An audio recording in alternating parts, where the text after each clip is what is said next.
क्योंकि मैं एक संकेत करता हूँ। बृहदारण्यक का सार क्या है जी?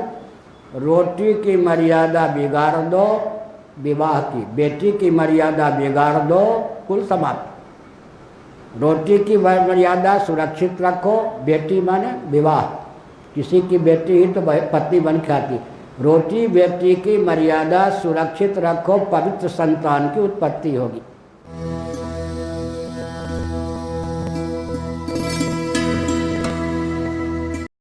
मैं एक संकेत करके वाणी को विराम देता हूँ। आज कोई पूछ ही दिया 3 तलाक पर, मैंने तो प्रकारांतर से वक्तव्य दिया था, चैनल वाले तो आ ही गए थे। मैंने जो वक्तव्य दिया उसका गंभीर अर्थ कोई लगा पाएंगे। जिस किसी कौम की उग्रवादी आतंकवादी के रूप में ख्याति हो गई है, यद्यपि उसमें भी भले आदमी हैं, सुनिए, जिस किसी कौम की उग्रवादी आतंकवादी के रूप में विश्व स्तर पर ख्याति हो गई है,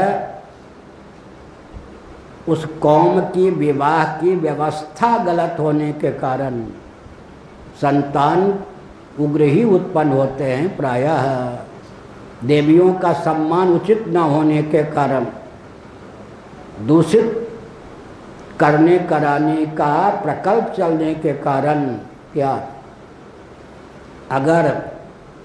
अगर मुस्लिम तंत्र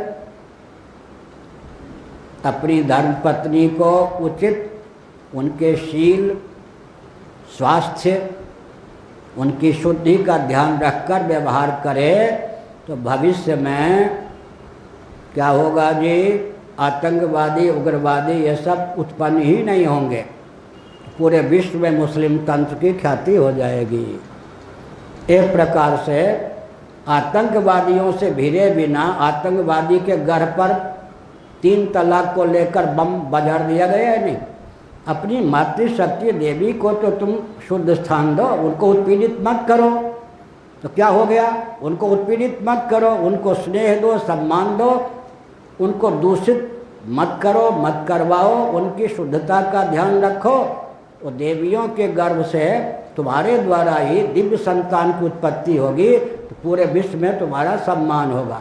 प्रकारांतर से एक वर्ग की मातृशक्ति को मानवोचित अधिकार की सीमा में उचित स्थान देकर आतंकवाद के गर्भ पर, भले ही जिन्होंने दिया हो उनको इस रहस्य का न मालूम हो, उतने दार्शनिक थोड़े होते कानून बदलने वाले बनाने, भले ही उनको इस रहस्य का ज्ञान ना हो, लेकिन भविष्य में जो मुसलमानों की संतान होगी वो इसलिए प्रशंसा करेगी क्योंकि मैं एक संकेत करता हूँ। बृहदारण्यक का सार क्या है जी? रोटी की मर्यादा बिगाड़ दो विवाह की, बेटी की मर्यादा बिगाड़ दो कुल समाप्त। रोटी की मर्यादा सुरक्षित रखो, बेटी माने विवाह, किसी की बेटी ही तो पत्नी बन के आती। रोटी बेटी की मर्यादा सुरक्षित रखो, पवित्र संतान की उत्पत्ति होगी।